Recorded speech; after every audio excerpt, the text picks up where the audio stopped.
Bonjour les amis, aujourd'hui on va faire une petite vidéo sur les bases. Qu'est-ce que c'est la bourse et comment évaluer une action? C'est très important à l'heure d'investir de savoir ce que c'est. Donc, premièrement, voilà, on va prendre une action, on va mettre le cours. Pernod Ricard SA. Donc la bourse, c'est un endroit où on peut acheter et vendre des parts d'entreprise. Donc quand vous achetez une part d'entreprise, par la suite, vous êtes, propriétaire un peu de l'entreprise, hein, mais bon, vous avez moins de 50 des actions de l'entreprise, vous ne pouvez pas, faire ce que vous voulez de l'entreprise. Si vous avez, une action, d'une entreprise, vous avez 0,00000,1 d'une entreprise. Donc vous ne pouvez pas faire ce que vous voulez, mais vous êtes propriétaire quand même. Propriétaire, ça veut dire quoi? Ça veut dire que vous avez le droit de recevoir les dividendes que l'entreprise déclare. Qu'est-ce que c'est le dividende? Hein, bon, c'est très simple. Le dividende, c'est un paiement en liquide, enfin en cash, de l'argent qui vient du profit de l'entreprise. Donc, à la fin de l'année, l'entreprise, elle gagne 50, elle décide dans l'assemblée générale si elle va payer un dividende, oui ou non. Si oui, combien? Donc, si elle gagne 50, peut-être elle va payer 25 de dividendes. Donc, quand vous êtes actionnaire, vous avez le droit de toucher l'argent que l'entreprise crée. D'accord. Et on voit ça là, cette entreprise, actuellement, au niveau du dernier dividende, hein, si ça continue à rester au même niveau, euh, elle paye 4,26% de dividendes. Donc, si vous mettez 100 euros, vous allez toucher 4,26 €. Alors, ça semble pas beaucoup, mais si vous avez 10 000 euros, ça fait déjà 426 euros. Et voilà, il y a des gros actionnaires qui ont 100 000 euros d'une action. Là, ça nous fait du 4 000 euros de dividendes, etc. Et bien sûr, il y a des actions qui ont des niveaux de dividendes totalement différents, et même certaines actions qui n'ont pas de dividendes. Pourquoi? Parce qu'il y a des entreprises qui sont en mode croissance, par exemple comme Amazon, ou certaines autres entreprises de croissance comme Uber.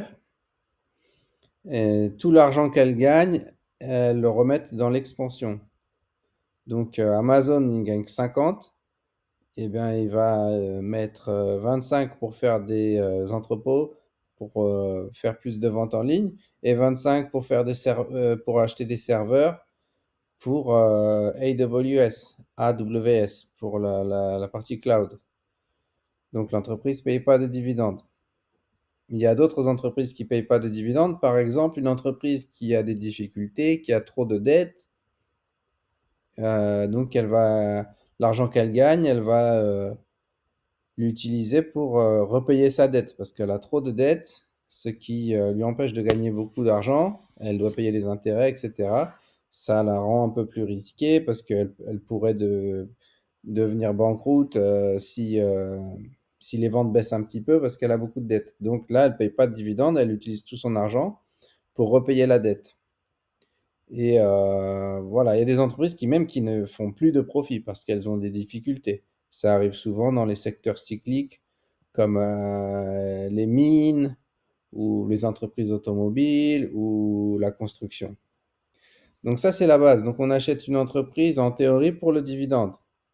Après, on peut acheter une entreprise qui ne paye pas de dividende parce que elle est en croissance. Dans ce cas-là, elle ne paye pas de dividende, mais on l'achète parce que on se dit OK, elle ne paye pas de dividende maintenant, mais j'achète parce qu'elle aura le potentiel de payer un dividende plus grand dans 10 ans, dans 20 ans.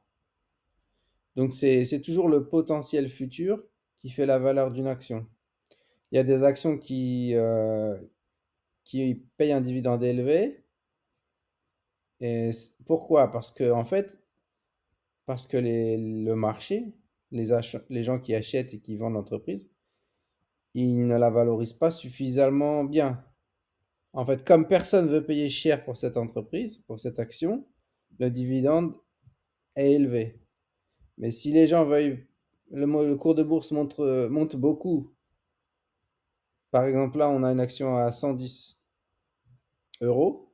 Si le cours de bourse remonte à 220, mais que le dividende payé, il n'augmente pas, bah, le rendement pour l'acheteur, bah, il va diviser par 2. Il va passer à 2%, 2,10%. Donc, quand une entreprise a des difficultés ou elle est dans un secteur mal aimé, il se peut que le rendement du dividende soit très élevé. Mais alors, on pourrait se dire, dans ce cas, c'est simple, il suffit d'acheter toutes les entreprises qui ont le rendement le plus élevé des dividendes. Alors, oui et non. Parce que déjà, on trouve au maximum des entreprises avec des rendements d'environ 10%, ce qui est bien de faire 10%, mais on peut faire plus que 10% par an si par chance on achète une entreprise qui a un cours bas, et par exemple là à 110, et qui se retrouve à 220, ben là, c'est pas du dividende, c'est au niveau de la valeur de votre action. Vous pouvez doubler en valeur, ou si vous achetez une entreprise de croissance. De plus, une entreprise ayant un taux de dividende très élevé peut indiquer que les investisseurs ne font pas confiance à la pérennité du dividende. Les investisseurs pensent que l'entreprise va avoir des difficultés, donc va baisser son dividende ou va couper son dividende. Dans ce cas-là, on peut avoir un dividende très élevé. Donc, il faut faire attention. Mais en théorie, l'investissement en bourse, c'est pour toucher le dividende qui correspond au profit de l'entreprise. Mais même si une entreprise ne paye pas de dividende, les gens vont quand même s'échanger les actions de l'entreprise sur la base d'un dividende hypothétique futur. Ah, c'est comme si un appartement, il n'est pas loué, mais il est aux Champs-Élysées. Ok, il n'est pas loué, donc il rapporte rien, mais il va quand même s'échanger cher parce qu'il a le potentiel d'être loué.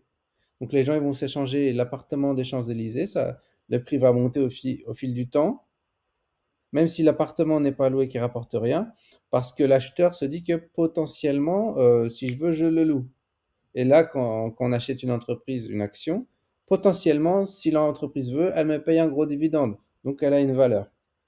Il y a une autre valeur, c'est si on spécule que l'entreprise est revendue.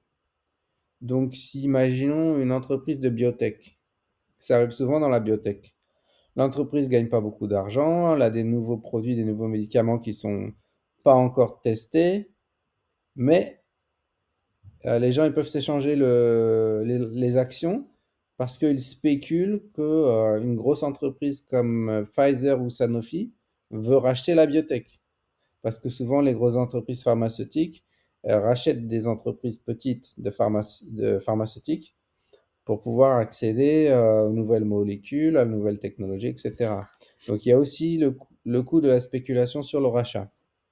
Mais bon, principalement pour l'investisseur, la perspective de dividende est la raison pour laquelle les gens investissent. Soit l'avoir directement, soit savoir qu'en théorie, l'entreprise pourrait payer tant de dividendes, donc elle a tant de valeur.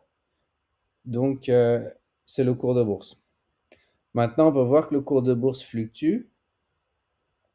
Et là, par exemple, Pernod Ricard qui vend des boissons alcoolisées, ça a baissé depuis 2023. Pourquoi? Alors, premièrement, il y a les revenus et les profits. Parce que si on a des actions d'une entreprise, mais que les revenus et les profits baissent, ça vaut moins, puisque la capacité de payer des dividendes est moins forte ou va être moins forte. A contrario, si les profits et les revenus augmentent, la capacité théorique à vous payer un dividende, donc la valeur augmente. Là, on peut voir Pernod Ricard, en haut, c'est les revenus. Bon, bah, c'était un peu stable. Avec le Covid, ça a beaucoup augmenté. Là, ça rebaisse un peu. Et ça, c'est les profits. Ça a baissé avec le Covid. Ça a augmenté en sortie de Covid. Et ça rebaisse après.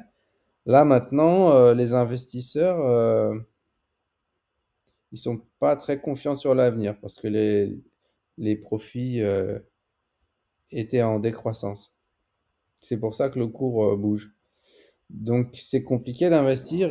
Il faut soit investir parce que on a une idée précise sur l'avenir d'une certaine entreprise et on décide, dans ce cas, d'acheter des actions pour devenir actionnaire de cette entreprise pour son futur.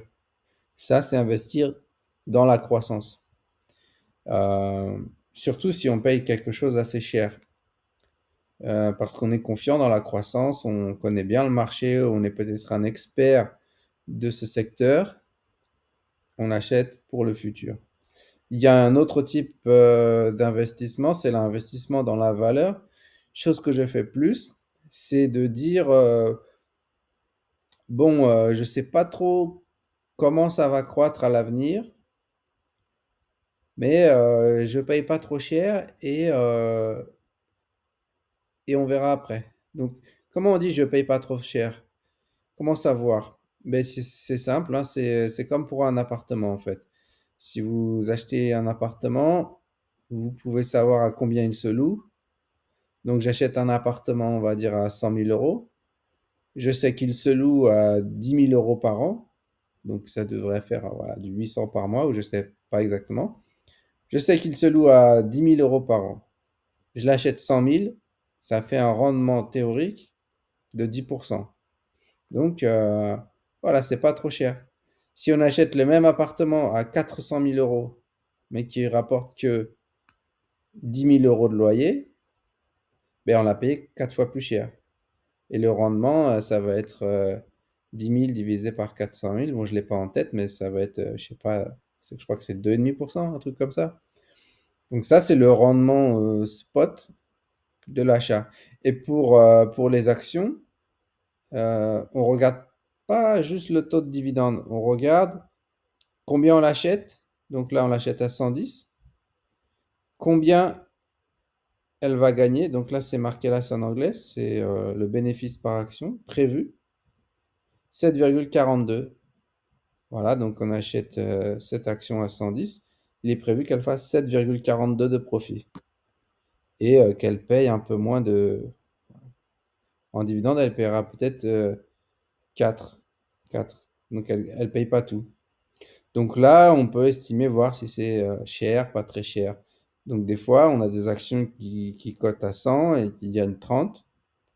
Donc là, c'est vraiment pas cher. Mais pourquoi? Parce que elles sont délaissées et peut-être qu'elles ont des problèmes ou des problèmes à venir. Et des fois, il y a des actions qui cotent à 100 et qui gagnent 0,1.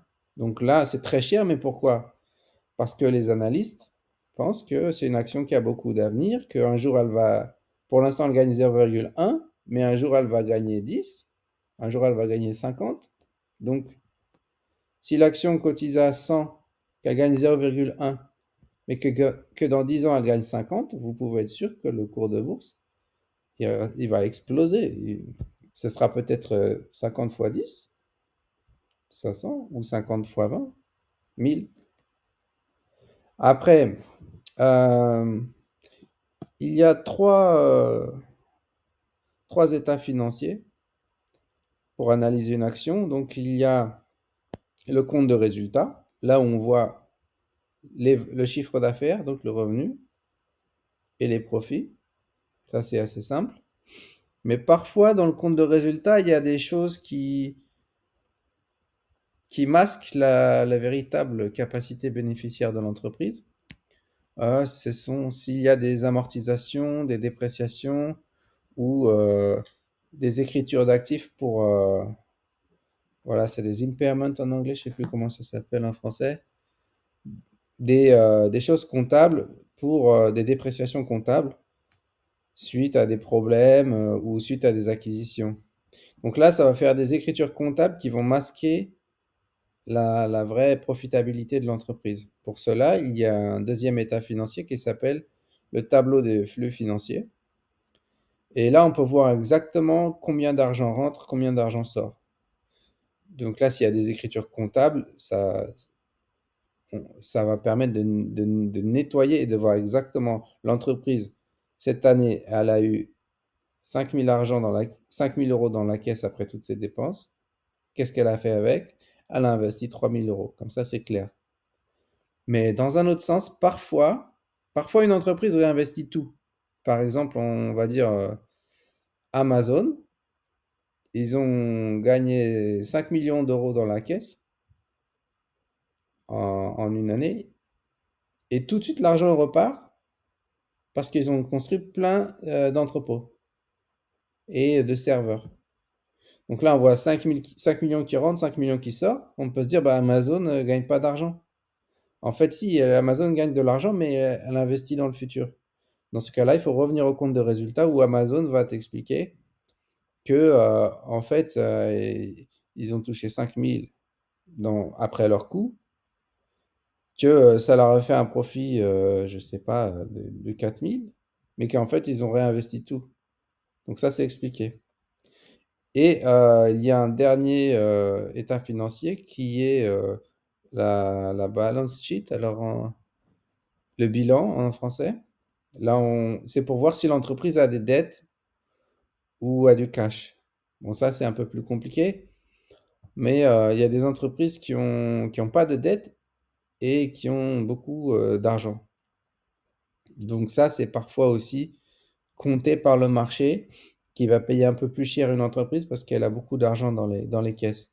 Même si elle ne gagne pas beaucoup de profit, avec cet argent qui est là, il est prêt, il peut être utilisé pour justement pour gagner plus de profit, pour acheter quelque chose. Et au contraire, il y a des entreprises qui ont beaucoup de dettes. Et la dette a des coûts qui sont les intérêts. Donc ça, on va voir les intérêts dans le compte de résultat, on va voir que ça fait baisser le résultat lorsqu'il y a de la dette. Mais c'est bien de regarder le bilan parce que même si c'est déjà compté dans le compte de résultat au niveau des coûts d'intérêt, le bilan permet de voir quel est le niveau de la dette. euh, Est-ce que c'est trop élevé? Est-ce que c'est vraiment risqué? Donc des fois, l'entreprise, elle gagne 20, on va dire 20 millions, elle gagne 20 millions, 20 millions, mais elle a beaucoup de dettes, ce qui fait que si elle a un tout petit problème, ben, au lieu de gagner 19, avec la dette et une faible profitabilité, elle gagnera zéro tout d'un coup. C'est pour ça qu'il faut regarder un peu les trois pour avoir une vision d'ensemble. Néanmoins, pour les grosses entreprises, par exemple comme Pernod Ricard ou L'Oréal, c'est des groupes qui n'ont pas de difficultés, surtout dans les industries qui sont défensives. Donc, c'est des groupes pour lesquels on peut se fier à juste regarder le compte de résultat. Surtout quand c'est dans des industries défensives, hein. Ne faites pas ça avec l'industrie pétrolière ou automobile. Mais si vous investissez dans une petite entreprise qui a 50 employés, là, il faut faire attention vraiment aux trois éléments financiers, car voilà, la dette, si c'est mal agencé, peut vraiment couler l'entreprise. Mais pour une grosse entreprise, c'est beaucoup plus stable. Donc, en gros, pour résumer, une action, c'est une part d'entreprise qui donne droit aux dividendes. Et l'action, elle monte et elle baisse dans la durée en fonction des perspectives des profits futurs, puisque les profits futurs sont ce qui va conditionner la capacité à payer un dividende à l'actionnaire. Voilà, je vous souhaite une bonne journée.